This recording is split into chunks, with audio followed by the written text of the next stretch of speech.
رحمت دو عالم صلی اللہ علیہ وسلم کا گزر ہو رہا ہے قبرستان میں. حضرت عبداللہ بن عباس اس کے راوی ہے. مر رسول اللہ صلی اللہ علیہ وسلم بقبرین, دو قبریں تھی تازہ بنی تھی, حضور کا وہاں سے گزر ہو گیا.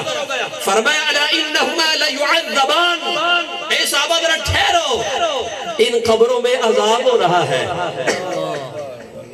سیاستہ کی حدیث پڑھ رہا ہوں. فرمایا ان قبروں میں عذاب ہو رہا ہے. آج تو جو فتنے بڑھ دے رہے ہیں ان میں ایک فتنہ یہ بھی ہے, سرکار کو کی پتا ہے, دیوار دے پیچھے دے علم حضور کو پتا نہیں ہے نا, وہ کر رہے ہیں باتیں, جاہل ہیں, ان کے دل میں عشق محبوب ہے ہی نہیں. جتنا بھی سیکھ لو نا علم, یہ شیطان کے پاس تھوڑا علم تھا, اگر دل میں محبت اور عشق نہیں ہے نا تو پھر اس علم کا کوئی فائدہ نہیں ہے. محبوب نے فرمایا الا انہما لیعذبان, صحابہ ان قبر والوں کو عذاب ہو رہا ہے. وما یعذبان فی کبیر, اور کسی بڑے گناہ کی وجہ سے عذاب نہیں ہو رہا. اما احدہما فکان لا یستتر من البول واما الاخر فکان یمشی بالنمیمہ. حضور نے فرمایا ان میں سے جو ایک قبر والا ہے نا یہ پیشاب کے چھینٹوں سے نہیں بچتا تھا اور دوسرا چغلی کیا کرتا تھا, اس وجہ سے انہیں عذاب قبر ہو رہا ہے. اب ذہن میں یہ بات آ گئی, سوال یہ پیدا ہو گیا, اگر قبر جو ہے منو من مٹی پڑی ہے, اندر میت ہے, سمجھ آ رہی ہے, میت کہاں ہے, منو من مٹی کے نیچے, اوپر اتنی مٹی پڑی ہے.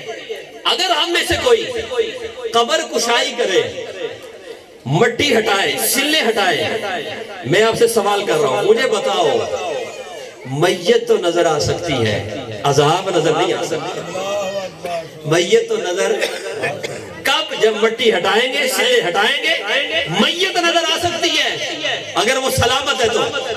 عذاب نظر نہیں آ سکتا کیونکہ عذاب ہے غیر حسی. ارے تم حضور کی نگاہ نبوت پر حسی چیزوں کو رو رہے ہو کہ دیوار کے پیچھے کا علم نہیں. میرے محبوب وہ ہے جن کو رب نے شان یہ عطا فرمائی, ایسا علم عطا فرمایا کہ محبوب صرف حسی چیزوں کو نہیں دیکھتے, قبر کے اندر ہونے والے غیر حسی عذاب کو بھی بلاتا فرماتے ہیں. نعرہ تکبیر, نعرہ رسالت, نعرہ حیدری, نعرہ تحقیق. تو یہ حضور کے علم کی بات ہے. کاش یار تم سمجھ جاؤ اس بات کو.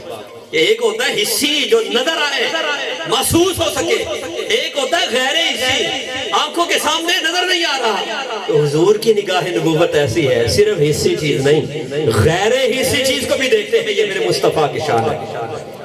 اور پھر آگے عمل حضور نے کیا کیا, یہ پیغام ہے آپ کے لیے. وہ جو شرک اور بدعت کے فتوے لگاتے ہیں, عمل کیا حضور کا. سیاست کی روایت ہے, حضرت عبداللہ بن عباس فرماتے ہیں حضور نے ایک تر شاخ پکڑی, تر شاخ پکڑی, فشقھا نصفین, دو حصوں میں چیر لیا, دو حصوں میں چیر لیا, ایک قبر پر ایک لگا دی, دوسری قبر پر دوسری لگا دی. اور حضور نے فرمایا لعلہ یخفف عنہما ما لم ییبسا, فرمایا صحابہ جب تک یہ خشک نہیں ہوگی عذاب قبر میں تخفیف ہو جائے گی. تو بتا دیا اگر ایک تر شاخ جو اپنی زبان میں ذکر کرتی ہے وہ ذکر کر رہی ہے تو اس کی برکت سے قبر والے تک نفع پہنچ رہا ہے. تو اگر کوئی قبر کے سرانے کھڑے ہو کر قرآن پڑھے, حضور کا فرمان پڑھے, سرکار پر درود پڑھے, تو یہ شرک کیسے ہو سکتا